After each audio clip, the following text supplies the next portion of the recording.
Hello and welcome. It is Wednesday. It is 11 o'clock.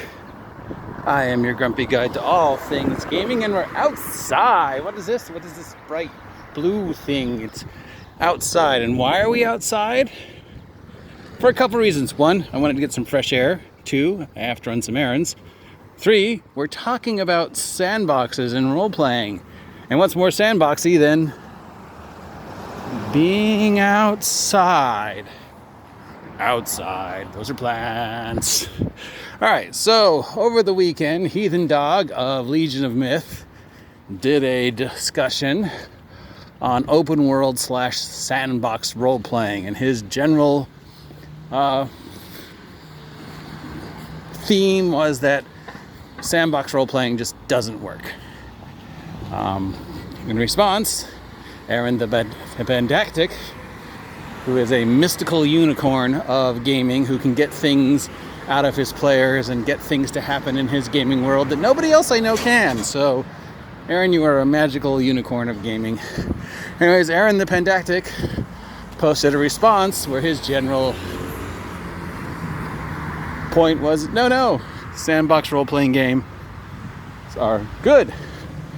So, of course, because I have no original ideas, I also am going to chime in on the sandbox role-playing game topic while we walk around outside in the sandbox. Alright, so what is a sandbox role-playing game? Because, that's a term that is very loosely defined, and a lot of people just sort of have their own opinion of it. Where does the term come from? The term comes from playing in a sandbox. Playing in a sandbox means there's no real rules of what's in the sandbox, other than don't throw sand in other people's eyes and don't eat the sand. So the sandbox is open to the imagination. It can be whatever you want. You get 3 or 4 kids and just put them on the ground, give them a couple blocks, maybe a Hot Wheel and some sand, and they can keep themselves amused for quite a while as their imaginations just create this cooperative world. Now, sandbox role-playing, probably Minecraft comes to the forefront of your thoughts, as does the whole mythical West March campaign idea, or hex crawls, or just the idea of just sort of having this open world where the DM has very little plot, and it's just sort of, thrown out some random names and, maybe, and just sort of lets the players run off on their own, doing whatever they want, and then the game master responds. Hopefully, they don't just end up killing all the NPCs in the village. Now, we've discussed sandboxes before and hex crawls on my site here, but so this is a response to both Aaron and Heathen Dog about sandboxes. And of course, I'm going to be using as an example what I consider, a really good sandbox role-playing setting, which is the Kingmaker adventure path for Pathfinder 1st Edition from Pazio. That's probably one of the very best that I'm aware of. Of course, we could also go back to the OG sandbox of Isle of Dread. Now, a sandbox on its own, just, do whatever you want, doesn't work. Because while children have the ability to sit down at a play area and engage in cooperative, imaginative play with very little direction from adults, for some reason, the second we become adults, we can't do that. We need somebody telling us what to do, and we have to have some illusion of control over the reality. So if you sit a bunch of gamers down and just tell them, do whatever you want, this is a hex crawl sandbox, inevitably within the first 10 minutes after they introduce each other and do a little story role playing, at least one or more people are going to say, okay, so what do we want to do? What are we supposed to do? Is there like a help wanted board in the bard where I can ask what I'm supposed to do? Is there like an adventurers guild? You know, hey, let's split the party. You three go this way and you two go that way. Or they're just like, well, nobody's telling us what to do and that storekeeper is pissing me off, so I'm going to kill him. Having run a attempt at a sandbox at least twice, I can say with some authority that if the players are not given some sort of direction, they will inevitably break down to fighting amongst themselves, asking the world to tell them what to do, and then killing innocent shopkeepers because the shopkeeper was trying to sell them a horse. Real world example. So in order for the sandbox to work, you have to give them the illusion that, oh sure, you can do whatever you want, but really there has to be some direction. I have to hold this, close to my face because we're walking and there's traffic and there's noise and you might not be hearing anything I'm saying. So even if you want to go for the, Deckard Cain and just have a crazy old man who every, session approaches the players and says, today I need you to gather the wool of 16 wolves from the wolf forest. I'm not going to tell you why, but they're for my research. Something is giving them. But to really make that work, you need a structured sandbox. You don't just want to have, your 2-year-old running around with scissors or eating sand or picking a fight with Susan because they couldn't share the toy truck. So you want to give some illusion of, yes, they're completely in control of what's going on, but there is an overarching series of things going on that they need to react to. And it can be as simple and as cliche as, the crazy Deckard Cain old man who every week needs them to do a quest. Or you can make the players feel a little bit more inactive by just dropping names, feeding off their backgrounds, giving them each some story quest that they might want to fulfill while they're in the area to get them to interact with the sandbox. And in that way, the sandbox can work because it's not really a sandbox, it's a structured sandbox. There are things going on to motivate them to move and leave the safety of the village and go out into the sandbox and do things. And that's why I use Kingmaker and to a lesser extent Isle of Dread as an example of a structured sandbox. The Kingmaker adventure path is pretty much a sandbox. Here's this land that we won in a war. It's as far as you can go from society and still technically be within the known world. We don't know what's in this land.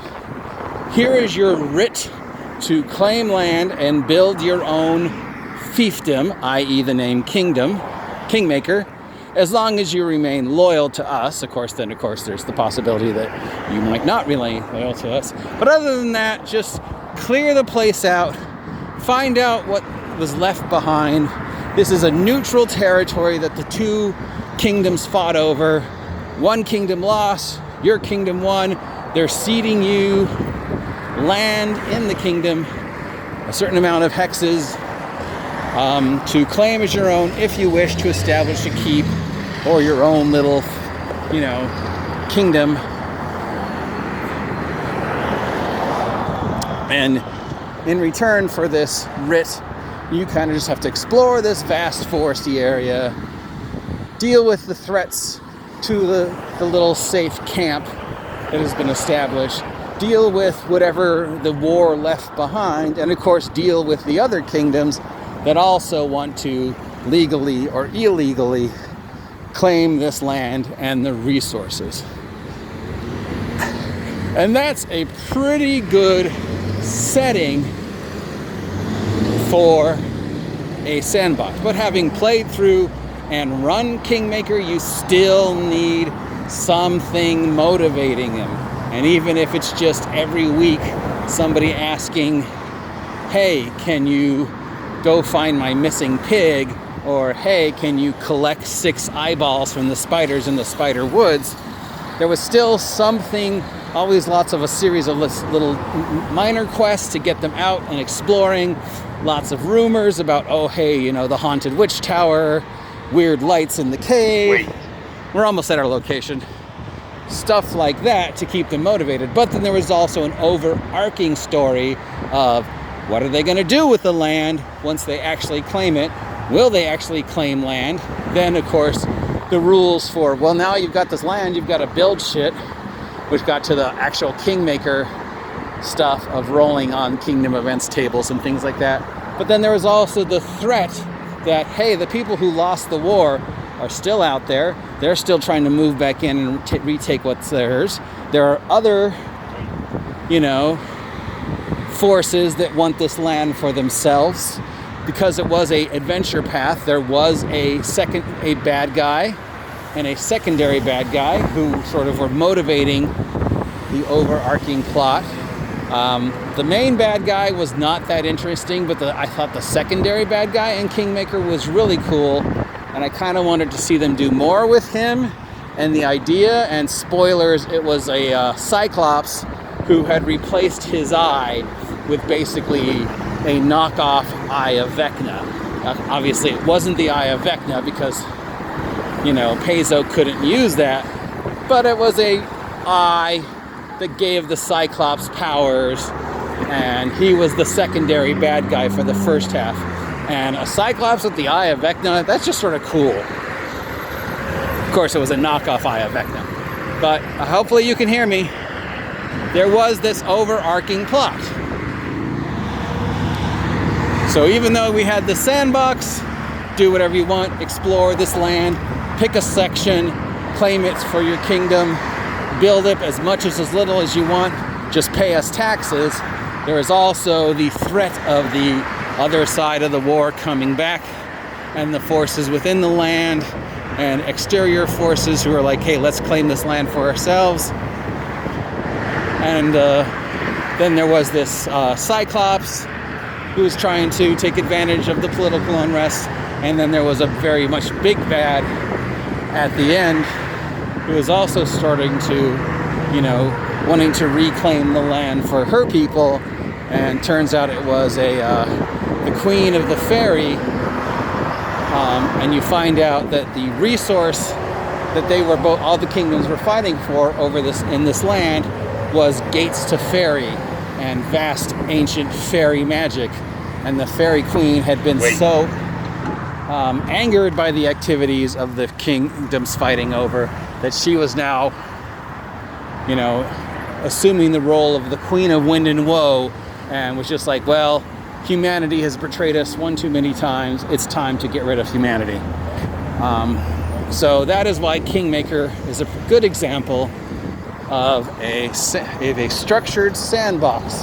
And of course, and my solution to both the arguments from Aaron the Pedantic and Heathen Dog is, if you look at, you know, the structured sandboxes like Isle of Dread, like Tomb of Annihilation, like the Kingmaker adventure path, you can see that there is a happy medium between both types of just the railroading idea that there has to be a plot and the unstructured, you know what, do what you want. Because I don't know why when the players sit down and if you just tell them do what you want, they're just going to go tell us what to do. It has something to do with the innate thought pattern associated with this gaming. And also, at some reason, at some point, we as adults forget how to do cooperative, imaginative, dramatic play. We can't just sit down as adults anymore at a sandbox with some tools and maybe a Hot Wheel and keep ourselves amused. We need some illusion of structure, even if you create the idea that you do whatever you want. If left to our own, we won't do anything, or we will do the least amount of work possible, or we will become self-destructive, because adults, and especially gamers, need some structure. Somebody saying, okay, today I need you to kill 14 wolves. Okay, tomorrow I need you to go figure out what that noise was. Or it could be more subtle, like with the Kingmaker, was just the orders of go clear this out. Hey, there's other forces moving in. Hey, what do these Cyclops want? Hey, what do these barbarians want? Hey, what's in this hex? Why are there reports of wild beasts? Hey, I found a gold mine. Should we clean it out? There are probably better examples than Kingmaker, but Kingmaker and Isle of Dread and Tomb of Annihilation are the ones I know, and they all sort of follow the same idea. It's a structured sandbox. There are things going on to keep you motivated.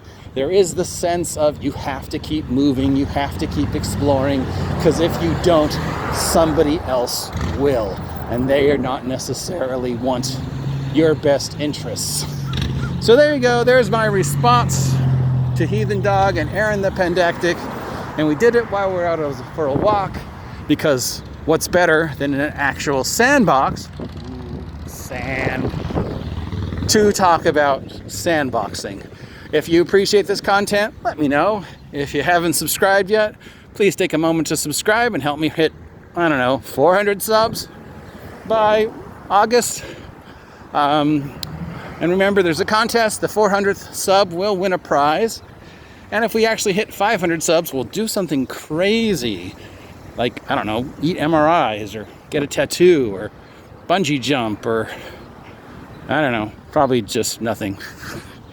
Anyways, that is it. I am at my location where I needed to go for this wonderful walk.